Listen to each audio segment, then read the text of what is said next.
Hey, welcome in, fans, to another episode of the Two Line Pass podcast. I'm Randon, here with me, my best buddies, Dustin and Ryan, and we've got a lot of excitement to talk about. Ryan, Dustin, how are you guys doing tonight? Fan-freaking-tastic. It's been a great week. Left our last episode brokenhearted and having memes made of me. And this week, just full speed ahead. That's what Mammoth fandom does. Ryan, how you doing tonight? Fantastic. It's been a good week. Even though it's only Monday, this last week was a lot of high highs, very minimal low lows. We're riding about as high as you can ride right now.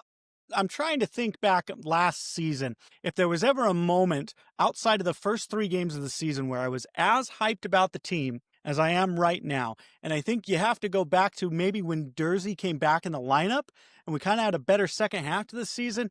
But otherwise, like heading into November last year was not a fun time. This year, heading into November, is an extremely fun time. 7 wins in a row. We start our away stretch with 3 straight wins. We beat Colorado, which was where we left off last episode, talking about how great it would be if we could just compete against Colorado. Well, we beat Colorado, and we beat Winnipeg, we beat St. Louis, and we beat Minnesota. And this team just keeps winning and winning and winning. Dustin, Ryan, what are you seeing that keeps this team on track? And I think with this team, it all starts defensively. Like, this team is really good defensively. They don't allow shots on goal, which obviously makes life on Vanacek and Vejmelka extremely easy. And then they get a lot of opportunities on the breakaway. Like, I believe at one point Utah had like 5 or 6 breakaway opportunities, and Winnipeg hadn't had a single one. I think that's been the spark to like the offensive explosion that we've seen during this win streak, and it just makes life so much easier on goalies when you're giving them just right out of the gate like a 3-goal lead to play with, and you're not allowing shots on goal. So like, even though we've seen this offensive explosion, 7 goals against St. Louis and 6 goals against Minnesota, like, it's all started defensively. Absolutely. Ryan, do you agree? Yeah, I agree. The defense has been probably one of the lesser talked about points of this run that we're going on. A lot of the focus is on the top 2 lines, which it should be. They have been playing some of the best hockey in the NHL right now, if not the best top line hockey in the NHL. One thing that I've liked about us, and we did this a lot last year, is we played a lot of catch-up hockey last year. We would go down early. We would have to be trying to get 2 instead of just getting 1. We're not doing that this year. Even when we're going down, we're not going down for long. I think I don't have any numbers in front of me, but I don't feel like we've gone more than a half of a period essentially down. Like, I don't think we've gone more than 10 minutes being below a tie. And that's good, because it's a lot harder to win a hockey game when you got to score 2 more goals every time just to get the lead back. Yeah, I don't think we've seen that sort of situation since the Colorado game. Like, Makar scored in the first period, and it took until about halfway through the second for Nick Schmaltz to tie it up. But I think that's the longest we've seen Utah go without either trailing or trailing and needing a goal. But yeah, during that road trip, it's just been pedal to the metal, like you were saying. It's something that we haven't really gotten to talk about. I mean, we opened this podcast, right?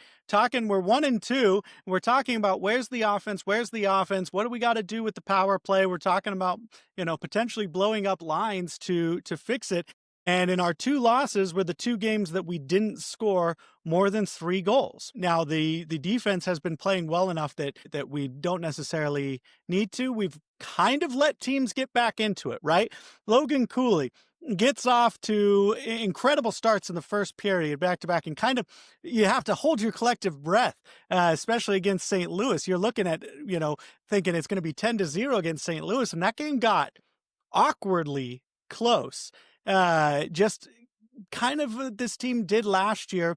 We call them the second period scaries when, you've got a lead or you are holding on to a well-fought tie, and the second period just unravels and everything falls apart. And this team had a habit of kind of sitting back on their heels, not putting their foot on the opponent's throat and really crushing them. But we are seeing them now pull away more, right? Even when it gets close. You saw this at the Winnipeg game, right? Winnipeg kind of makes it close, and then Utah just runs away with it. So the offensive output has been incredible, anchored by a great defensive effort. And let's talk about our boy, Logan Cooley. We were talking at the start of the season. Everybody's talking about it. Is he going to get extended? How long is he going to get extended for? What's that dollar amount going to be? And then he kind of has a really slow start to the season. And you're looking at that reported, what was it, like 9.6 over 8 years that was reportedly not agreed to. And then you're looking at it, you're like, oh, maybe Cooley jumped the gun on not taking the 9.6. And then he comes back and he says, no, I didn't jump the gun on not taking 9.6. You will pay me more than $10 million. And this is why you're going to pay me more than $10 million. I mean, he has absolutely been on fire these last few games. Fourth on the team, tied for third technically in points, tied with Schmaltz of all people for the goals lead at 7. And that hat trick, guys, was just such a amazing display of his speed, his athleticism, his pure skill. And it's not just his scoring goals. He's setting up plays. He's on that Dylan Guenther finisher. The behind the back pass is just a thing of beauty. He is just one piece of an incredible line. But what have you guys seen from Cooley and by extension, the Cooley, Peterka, Guenther line over these last 3 road games? I mean, everything with Cooley just seems to be going right now. Like, I believe it was his first goal against Minnesota where like the puck just kind of pops up and it's over his left shoulder and he just kind of just bats at it backwards over his shoulder, and it finds that crease like over the shoulder and goes in. And I've watched that goal at least 20 times and I still have no idea how that goes in. And when you're running hot, like those are the types of goals that you score. Like you put shots, like you put pucks on net and they find their way in. Like everything is just going the right way for Cooley. And it's I'm not the one who has to pay the bills, so it's pretty cool to see a player like, no, I'm going to go out there and I'm going to earn something a little bit better than what you're offering me. And he just goes out there and immediately like, yep, this is what I'm worth to this team. So give me what I want. Ryan Cooley making some big efforts alongside your boy Peterka, and of course can't forget game-winning goal Guenther. What have you seen out of that line that you like? Everything. They are doing everything the right way. They're winning puck battles on the sides. Peterka, been phenomenal on the forecheck, which don't think a lot of people expected that from him. Wasn't necessarily part of his game in Buffalo, but as I like to tell people, don't expect what you see from players in Buffalo right now is not their best.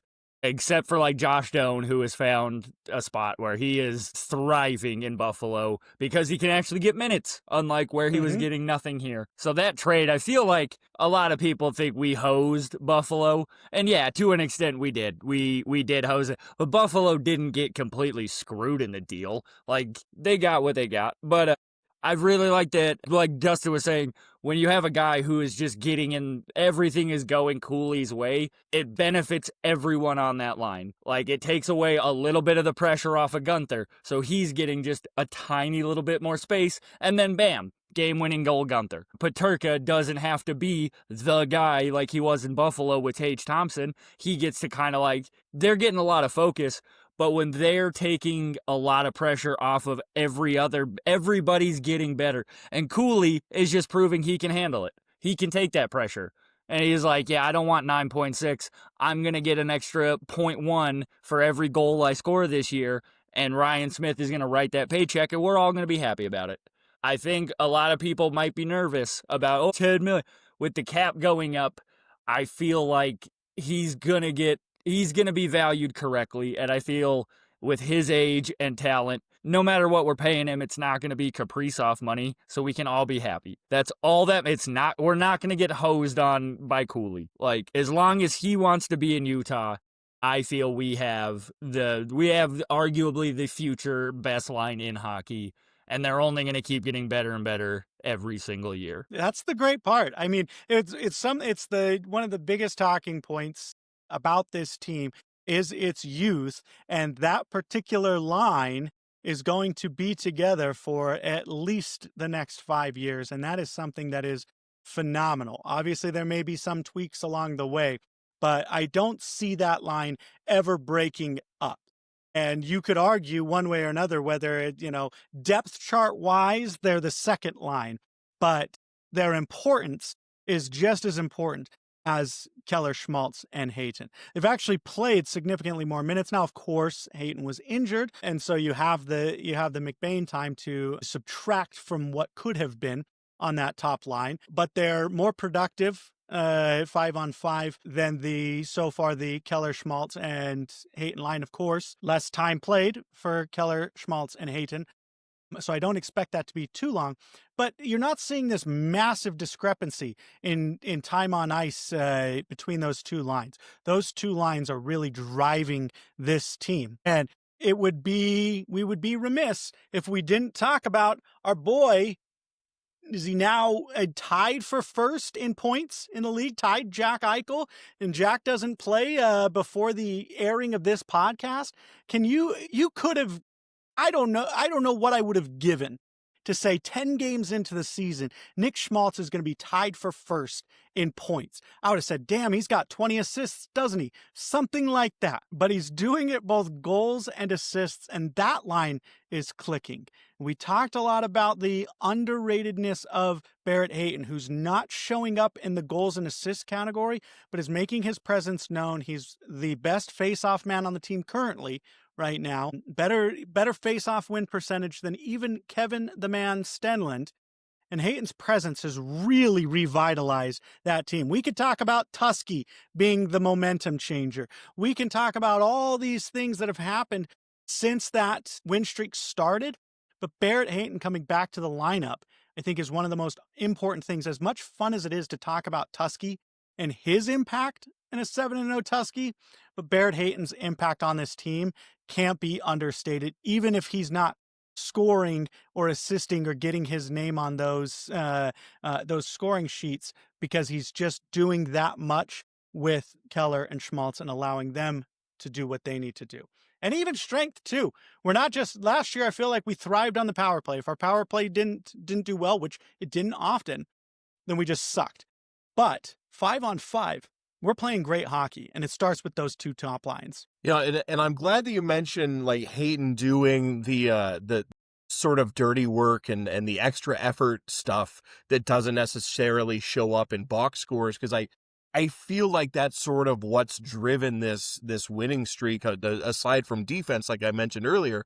But like, you go back all the way to the Colorado game where you win that in overtime. You have Stenlund come out, he loses the opening face-off in overtime, and we know, like, in 3-on-3 hockey, it's all about possession. Like, you'll watch teams possess the puck for 2-3 minutes straight and just kind of skate around and bring it out of the offensive zone and rotate guys in, rotate guys out. Like, possession of the puck is basically all that matters in overtime. Colorado wins that face-off, and then Sergachev gambles in a passing lane and gets a takeaway. And that's what leads to that goal. Like, that's not going to show up outside of like a takeaway and like the overall takeaways column of the box score. That's not something that's going to show up in a box score, but that's the type of play that wins that game. Like, that's what everybody is doing on this roster. It's been a team effort. Like, we talked a podcast or two ago where Tarigny's talking about this team needs to score the greasy goals, right? Mm-hmm. It's the greasy goals. The key hasn't been the greasy goals. It's been the greasy effort. It's been doing the extra things. It's been doing the type of stuff that Doan made a name for himself here. Like, just the extra effort, the types of stuff that Utah fans fall in love with here, because we love the blue collar, bringing your lunch pail to work type effort, and that's come from everybody, from top line on down. It's come from everybody, and I love to see it. So, going off of the Dustin's lunch pail comment about Barrett Hayton, Nate Schmidt, I feel, has been probably the most underrated signing because we got Paterka in a deal, so I'm not going to count that. But Nate Schmidt has been awesome. I don't know if you guys, he's another dude, not going to show up a lot on the point sheet until it's playoff time. Then he's going to come out and turn into Bobby Orr. But it seems like every game he's making very limited mistakes. And he's paired with Marino a lot of the time. And I think that's a wonderful pair. Like, I think the two of them have played phenomenal together. He's not necessarily flashy, and that's why I think I like Nate Schmidt. I don't think defensemen need to be getting 100 points to be a Norris Trophy candidate. I like my defenseman to be a stay-at-home defenseman. We got Sergachev, we got Simashev, and we got Durzi. If we need points, and apparently Ian Cole, that's new. But I want guys who are just going to sit back and just hang out and just play defense in front of Veggie and not let anybody get to that net. At least if they are, they're not going to have a fun time because they have to deal with a 90s boxer mustache blonde dude who just has hate in his eyes. I can't remember if it was Winnipeg or Colorado. It was one of the two guys. He was looking to fight somebody. I don't know if you guys saw. It was whoever was going after Cooley when Cooley was getting mad. And that little Schmidt was he pushed like 3 different dudes. It was like, somebody fight me. Nobody wanted to do it. And I like that about Nate Schmidt. And a lot of people in the offseason, they were like, sure, Nate Schmidt, blah, blah, blah. I remember, I'm not going to name names, but somebody we know or a friend of the podcast he didn't think Nate Schmidt was going to do shit this year and didn't understand the signing at all. And I feel like these 10 games, Nate Schmidt's been one of our better defensemen, if not our most consistent defenseman. No, Nate Schmidt has been absolutely awesome to have on a team that historically we have a lot go wrong with our defensemen, and obviously Durzi's out again now. You seem to not be able to catch a break with defensemen. You've got Sergachev, who's the constant, the only constant on this defensive line.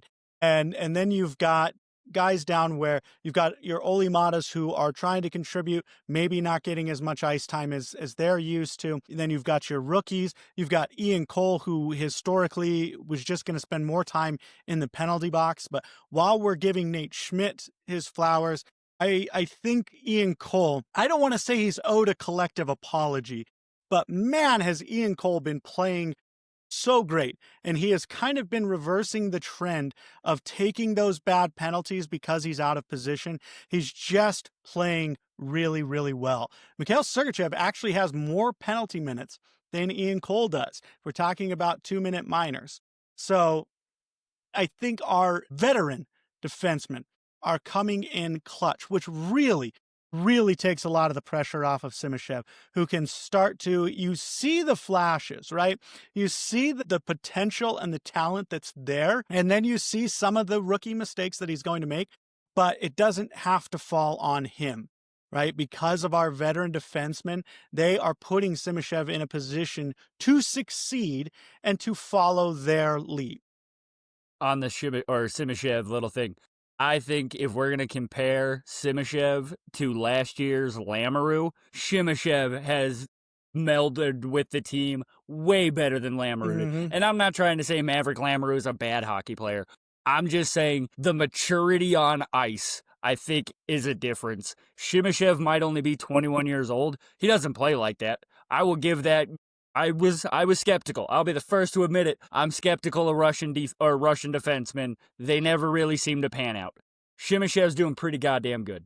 I have very little complaints about him on the ice at all this season. It's funny too, because I think my perception of him coming into it was that he was going to be another offensive defenseman. And I really was concerned about that. And maybe he will blossom into that. But right now, he's playing very good, pure defensive hockey. He hasn't had a point yet, which is okay because we don't need him to score points. But he's just been playing really sound, really aggressive defensive hockey, and you love to see it. You love to see his battling on the boards. You love to see him being willing to put his body on the line.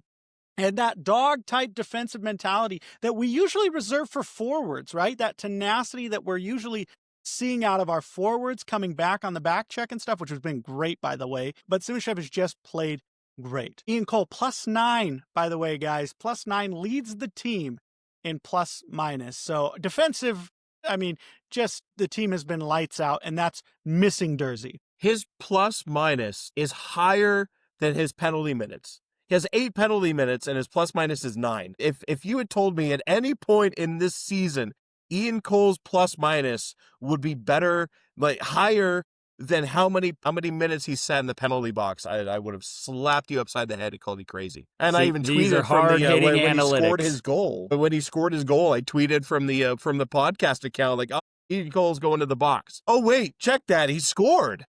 He's going to the bench to celebrate." Yeah, it's been so fun to watch the defensemen up and down the lineup. But Ryan, before I go to negative town, stay positive for me. Wait, I got one last thing on the Simashev. Just while we're still there, I feel like the offense will come. He might have been an offensive defenseman, like that's what we got him for. Blah blah blah blah blah. That'll come to him. If you can score goals in hockey, it'll come. Whether it might take a couple seasons, but it'll come. Like the goals will come and the points will come. The fact that he's just playing as an NHL defenseman at 21, I think we all need to just be happy about that. Like the points will come. And to be honest, are the defenseman points really that big of a deal? Because Cale Makar and Evan Bouchard can't seem to win a goddamn cup anymore. So, I mean, then again, neither can Jacob Slavin. But maybe I don't know what I'm talking about. Anyways, Randon, let's take this train to negative town. I would say one thing, the defensive defenseman is dead. The Norris Trophy will always go to the offensive defenseman. It's so dumb. I hate it. I hate it. Nick Lidstrom was the last one who was like, yeah, I can do both. Like, he deserved those Norris trophies because, like, yeah, Lidstrom might have had 70 points. He was also the best shutdown goddamn defenseman in the league at the time. Like, I'm sorry, the Norris Trophy is dead. Bring back we should make a new one and call it the Nick Lidstrom Award. Hey, it's something. I mean, you got to separate it because this is not unique to this guy. Like, there's been a lot of noise recently that the offensive defenseman is going to get the attention, right? That's what every the casual year. That's fan how you win. sees. That's how you win the Norris. Understands. Yeah, it's tough to quantify true defensive defenseman play outside of you can do like shot blocks, right? Or look at their how few points again. What is it? I think it's the Corsi percentage about the quality of competition, and you can go into deep in those analytics. But when you're talking to mostly casual fans, points resonate the most with them, right? And a defenseman that has a ton of points must be good. The casual fan is dumb. Sometimes. Yeah, and you're dumb. There. And you're dumb as a door. It's okay, casual fans. You're welcome here, and we'll tell you what you need to know. Just parrot us, and jerks are going to be jerks, but you're going to know what you're talking about. Well, that's a top 10 quote. Jerks are going to be jerks. Brilliant. Jerks are going to be jerks. And I'm going to be jerk because I am the rightful mayor of Negative Town, right? I won the election fair and square. I canceled elections, so I'm all-time mayor of Negative Town. And I'm going to take us there. First... Are you an authoritarian mayor? Is that what you just said? Yes, but the town loves me. They love my authoritarian rule. They crave subjugation, just like Loki said. Guys, we can't win a face-off to save our lives. But we talked about that already. There is a bigger concern I have about this team. The production beyond the first two lines is not there. We do not have a lot of depth scoring right now. Now, we've got points from our depth players, but during these 7 wins, most of the points are coming from our top 2 lines. I'm looking at you, Jack McBain. You are having a real hard time adjusting this year. You just got paid. You got paid probably more than I would have given you. I kind of was like, if he wants more than $4 million, maybe dangle some trade bait. But we gave you more than 5, Jack, because the people love you. I love you. Everybody loves you. But I need to see more out of you. I need to see more. Kraus, I need to see more out of you. I need to see more. Tanev, you're doing what you got brought on to do, but if you could score, I wouldn't hate it. But he does leave the team in hits, and his physical presence is obvious on the ice. Look, Tanev's doing what he's here to do. Yeah, Tanev is doing what he's here to do.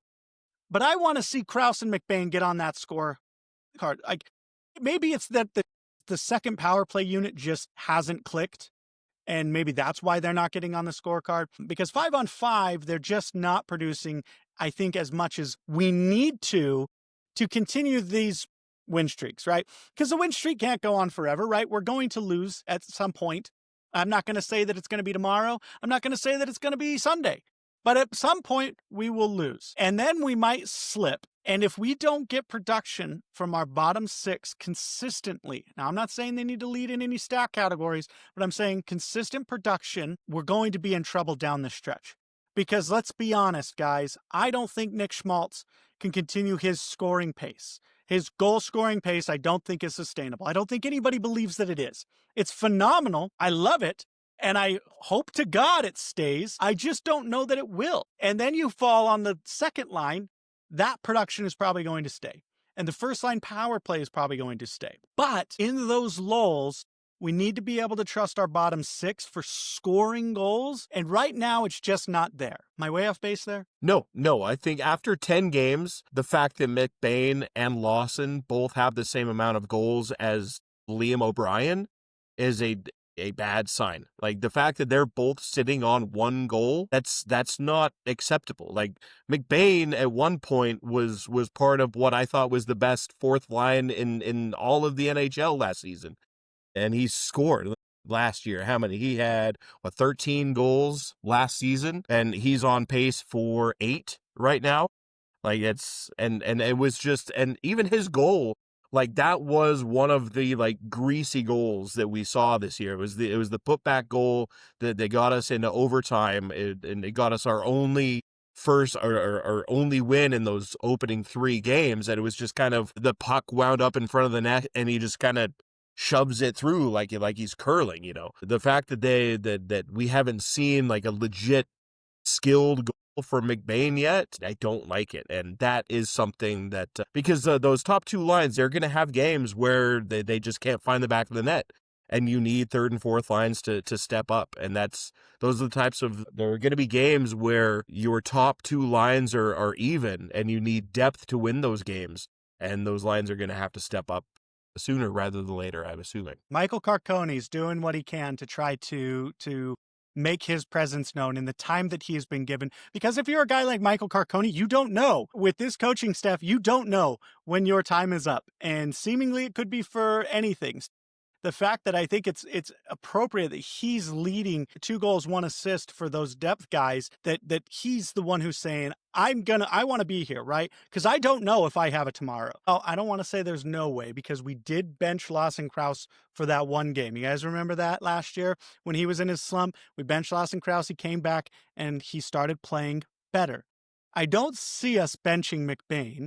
We don't really have somebody to replace him until Alex Kerfoot comes back.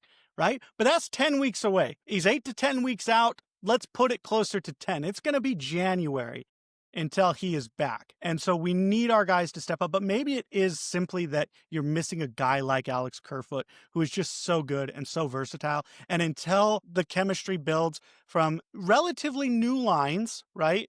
Maybe we're expecting too much from them. Ryan, am I being unfair to our depth? No, I think that's one of the more obvious weaknesses we have right now compared to last season, where last season our top 6 really couldn't buy a goal to start the year. Our top guys weren't doing much, but our bottom 6 guys, led by one Alex Kerfoot, were. Like Randon, we've brought this up multiple times on the pod. He was the only guy last year who played on all 4 lines productively. Not just that he played on all 4 lines. I'm pretty sure he scored a goal while playing on all 4 lines last year. Don't quote me on that, but I would be more than willing to bet Kerfoot had at least a point on all 4 lines. And I feel like a guy like that is not necessarily replaceable unless the guys around you step up, and not for a lack of trying, but they can't seem to buy a goal. They can't seem to get a point. They're not even really possessing the puck like they were last year. Last year, I would have put our 4th line against any 4th line in the NHL and bet on us 10 out of 10 times to win that shift. This year, I don't really like seeing our 4th line on the ice. It makes me sad, because I know they're going to spend a lot of time locked up in their zone, and not a whole lot's going to happen. But I feel like the 4th line is also the easiest line and the third line, they're the easiest ones to fix. Not that you can just go get a bottom six forward anywhere, but to an extent, you can go get a bottom six forward pretty available. Like, they're pretty available a lot. They're more available than a top six guy at a more obtainable price. And Bill Armstrong, he doesn't have a problem making off-season moves, but I wouldn't necessarily mind maybe mixing, go out there, see what's available, see if anybody's out there, maybe grab somebody to kind of step in for Kerfoot and then flip them at the deadline. I don't know, flip somebody at the deadline, but I feel like it's early enough. I wouldn't be mad if I saw Bill Armstrong go get another bottom six guy just to do something, just to give us a spark. It's still early. We got time to play around, make a few mistakes. And talking about this, I'm thinking back to the Nashville game where we got McBain's only goal. He wasn't a bottom six guy in that game. He was the top line center in that game, was he not? Mm-hmm. So that's a goal that's like not even attributed to the third and fourth line. Like, do you think the answer is available throughout our own team, or do you think it is something that needs to be solved by going out and picking somebody up? Can you take Tanev and move him up to the third line and give me the third line of destiny that I want with McBain, Lawson, and Tanev? And can a switch like that kind of spark something, or do you think that there's going to need to be a move made? I will say if they keep this lack of production, it will not be long until Daniil But makes an appearance in the NHL. Because right now he's playing very, very well in Tucson. And he is scoring goals in Tucson. And I would not be shocked. Now, here's the problem, is because it's going to be Michael Carcone, the only producing guy who has less time on ice than all of the other bottom six guys. He's the one who's going to be the odd man out. Now, you could maybe make the case that it would be Yamamoto, but I don't know. I really think that Carcone would be the odd man out.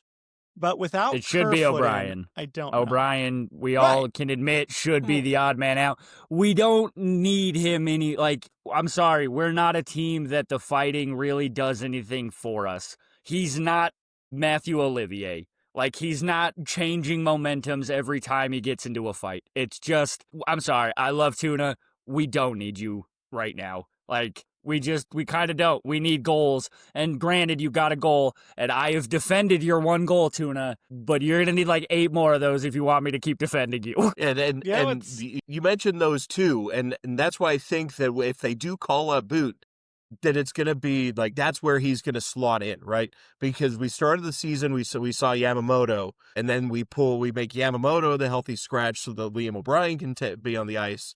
And then he flip-flops him again. He pulls Liam O'Brien off the ice to put Yamamoto up there, because those are the two that are flip-flopping in and out. I would imagine like one of them gets sent down to call up But, or I believe who did we call up for Agazino? We sent Agazino down, and then we called up somebody.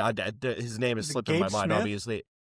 Sounds right. Yeah, No? We haven't seen him on the ice yet, but yeah, they could go back down for But. I was surprised that when we sent Agazino down, that But wasn't the one that was called back up. But yeah, I would imagine that's who gets sent back down to Tucson, and they slot into the Liam O'Brien Yamamoto portion of the roster. Liam O'Brien's played 5 games and he's had 1 fight, and I don't know if that's and he lost Liam the fight. O'Brien. Exactly. I don't know if that's Liam O'Brien trying to change his image to say, look, I can contribute in other ways other than fighting. I don't know if we're just seeing fights down across the board. I'm sorry. I disagree. I think the guys who are fighting because new kids keep coming up who are trying to earn their spot, and they're looking for a fight.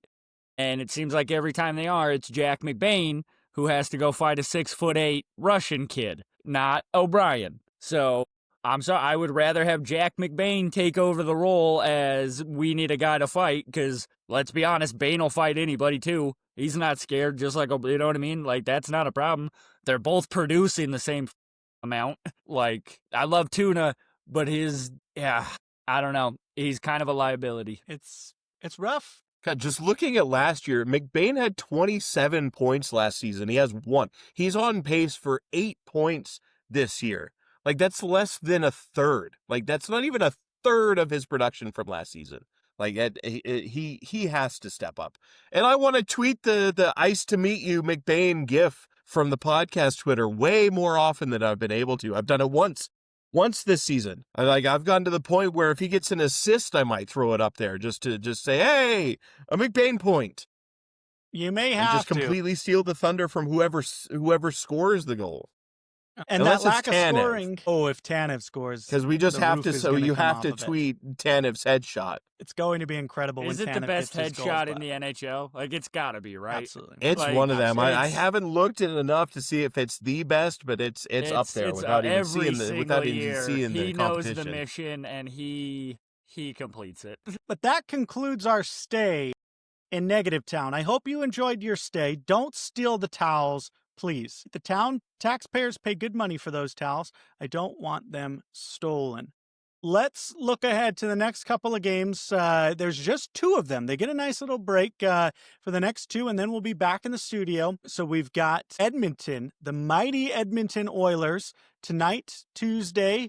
And then we have on Sunday, the Tampa Bay Lightning and our future head coach, John Cooper, come to town. Edmonton, He just signed an Rocky extension. Road. It's over. The dream is dead. That's smoke and mirrors. Smoke and mirrors. I still have nobody said anything about it. I don't know He years. did I on don't the know Spit and dollar Chicklets amount. podcast. No, nobody has said what that deal actually is. So I think it's all smoke and mirrors. Nah, And he you can said even still on trade the for podcast, he said coaches, it right? doesn't matter. No. How nah, long? that How long did ended he that. sign for? He didn't How say. long did he sign for? He said Exactly. that it doesn't Nobody need knows. to be. It doesn't need to be it's between him and the team, and that he's staying in Tampa, and that's all that needs. I'll to tell be you known. what I'll tell you what his extension is. He signed a 1-year extension because he knows after Turney's season next year, he's coming home. He's coming home to Utah. I don't even know if I want John Cooper anymore Nah, because we're gonna hire Dan Bilesma. He's gonna in. God, if we do, Tyranny's won trading 7 in a row. You have That's to add together our 2 Exactly. longest win streaks of last season to get to 7. That's what Like I'm we started saying. off the season with 3, and then we had a 4-game win streak. You have to add those together You know, to what's get to funny? the win streak that we're on right now. It's funny that when the coach is bad, we all blame him, and now you guys are like, "Oh, we're winning, so Andre's fine. He's good." No, I didn't. I No. know, but you have to, right? Just like all the Schmaltz haters had to eat their crow I or haven't whatever eaten that anything. phrase is. I have eaten nothing. I have egg on my face, and I've got a big forehead to fry the egg, right? Because I was leading the charge, right? I wanted him fired after 1 game. I wanted him fired up before the season, right? That's all I wanted. And now, though, the team's producing. And the problem is the team has to get significantly worse for me to then say, I want him gone. And I don't want to see that happen. Unless it happens like immediately, and then we have a chance to recuperate. But at this point, I'm fine. If Turney can continue this, I don't even care. Like, just, that's fine with me. I will be happy to say I was wrong. Turney, you were right. And let's keep going. I'm not From gonna day say that. 1, even going back to last season, I said the key factor and what I would, in my overall view of Turney, is the start that he got off to this season. Because you had to get off to a good start to avoid doing what Edmonton did a couple of years ago and having to make a change a fifth of the way through the season. And he's answered that in spades. I look at it a lot like St. Louis last year, though, right? St. Louis wasn't necessarily doing poorly when they fired their coach. They fired him because Jim Montgomery was a significant upgrade. Not because their current coach was necessarily bad or doing poorly. I believe they were in a wild card spot at that point, and they still fired him for Jim Montgomery and did better. So that's what I'm saying is, like, I'm not saying, it's just, you look at the coaches who are available. If John Cooper's not available, there's nobody better out there that I want, except for Pete DeBoer, because I want to go to 9, 10 Stanley Cup final or, conference finals, however many he got to. He's a better Is coach. he coaching But anybody, or is he I still? digress. No, he's available. He's No. on the open market. Hey, he's on TV right now, isn't he? I feel I have like no he's idea been what on he's TV. doing. Yeah, I don't know. He's probably just hanging out with Weird. the fam, hanging out with the fam, Weird. laying low, but I don't expect him to be laying low for much longer, especially when we get to games 30 and 40 when we start seeing people get let go. But Edmonton, when we look ahead, Edmonton, middle of the road team right now, right? 2 best players in the world, still don't have a goalie, can't put it together, middle of the road. Tampa Bay on Sunday, very below expectations. I think we had them 7th or 8th in our power rankings, maybe higher, and they are not 7th in the great. Atlantic.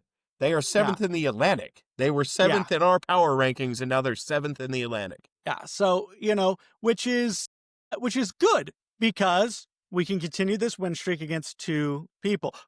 Hey, last thing, I didn't mention this on the way out of Negative Town, but 5 of our 7 wins have come against 5 of the 6 worst teams in the league standings-wise. But we've got 2 more easier ones. But everything's easy to the Mammoth because we're the maybe best team in the league. My counter argument to that, though, is we beat Winnipeg and we beat Colorado. Minnesota is not necessarily a bad team. They're just not having a great start. But, you know what I mean? Minnesota is still a very good hockey team. Calgary's a shit show. Who else did we beat? San Jose? St. Louis is middling. San Jose's bad. Okay, well, the San Jose's bad. St. Louis, another one where I feel like they're a Minnesota. If you are a playoff team last year, you didn't really have too many significant changes. I don't think they're a bad team.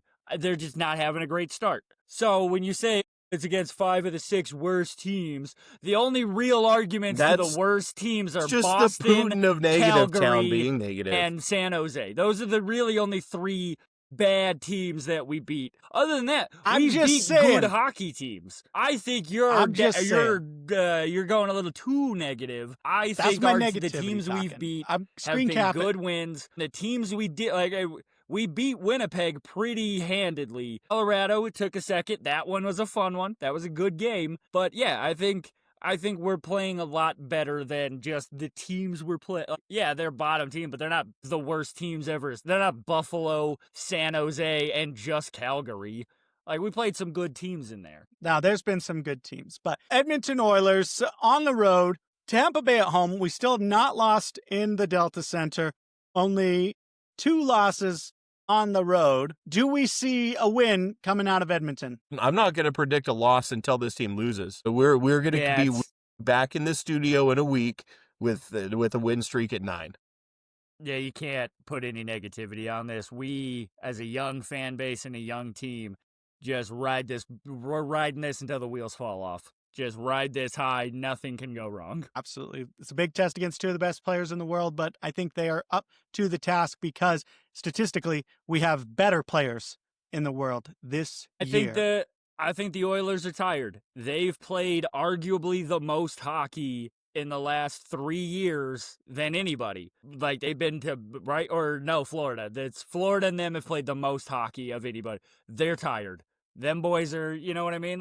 This is when you gotta beat them, is when they're already starting slow. Get them while they're down. We can take advantage of a slumping Edmonton team. Don't let them rally off of a win against us. And then that Sunday, if you're a fan of fights, guys, don't be surprised if Liam O'Brien gets slotted back into the game against Sunday, because that seems to be all Tampa Bay wants to do, is fight this year. I don't think they have any interest in playing the game of hockey.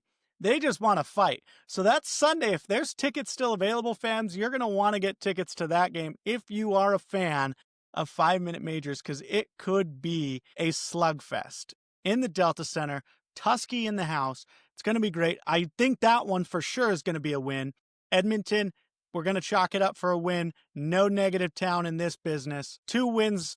And then the streak is at 9, which New Jersey's going to drop theirs. So we're going to have the longest win streak of the year, and it's going to be phenomenal. Guys, we're getting towards the end of it. Is there anything we missed? Anything we'd like to add? Any closing thoughts? I don't know if we wanted to tease this here, because I'm gonna drop it right around the same time we drop the episode. Do we want to announce the new weekly award that we're going to be giving out, and who's the inaugural winner? I think we have to. Hit us with it. Okay, so we are going to present a weekly award, the 2 Line Pass Podcast Award, for the weekly Nick Schmaltz Player of the Week Award, which is whatever player we believe exemplifies the skill, the tenacity, the goal scoring, the on ice ability of a Nick Schmaltz. Just somebody who on a week to week basis reminds us of Nick Schmaltz. And I'll go ahead and say it now because it's going to be announced before anybody listens to this. The winner of the first week is number 8, Nick Schmaltz. Congratulations, Nick Schmaltz, our weekly winner of the 2-Line Pass Nick Schmaltz Player of the Week award. So congratulations, Nick Schmaltz. God, he earned it too. He earned it. When we're talking about guys who exemplify the qualities of Nick Schmaltz, I mean, you can look no further than a guy like Nick Schmaltz, who is just, they say, one of the greatest 8s to ever do it. So I am so happy for him to win the award this week. Just phenomenal. I hope he continues it, because this is going to be one of those awards, fans, that you will be waiting each week to see who wins this award, because it is going to be like the team may post it in the locker room who wins this award. I think it's going to be that impactful to the team's success. Yeah. And for the first week, like, if you want somebody who's like scoring goals, is 6 foot 84 pounds, plays hockey, wears the number 8, like everything that you think of when you think of Nick Schmaltz, like there's nobody that, at least this week, who exemplifies that more than Nick Schmaltz. Excellent. I think the perfect perfect winner for the first inaugural Nick Schmaltz Player of the Week award. And that is fantastic. Also, guys, speaking of weekly things, November is right around the corner. So if you haven't yet got your bingo cards for November, hit us up. We're starting our bingo cards. If you have any ideas of what you want to see next November, we got our winners hoodies coming, checks in the mail, winners checks in the mail, but November coming up. Ryan, you're playing with the cat. Do you have any closing thoughts? Yeah, Miss Sniffles here just wanted to say we are the best team in the NHL. Power rankings be damned. 10 games in, we are the best. Utah Mammoth. She said riding it, guys. high. It wasn't me. That was the cat. That was all her. Don't shoot the messenger. As Randon likes to say, don't shoot the messenger. That is not a homer take. That is just a cat knowing what's up. 7-game win streak, guys. The fun continues tonight against Edmonton, Sunday against Tampa Bay.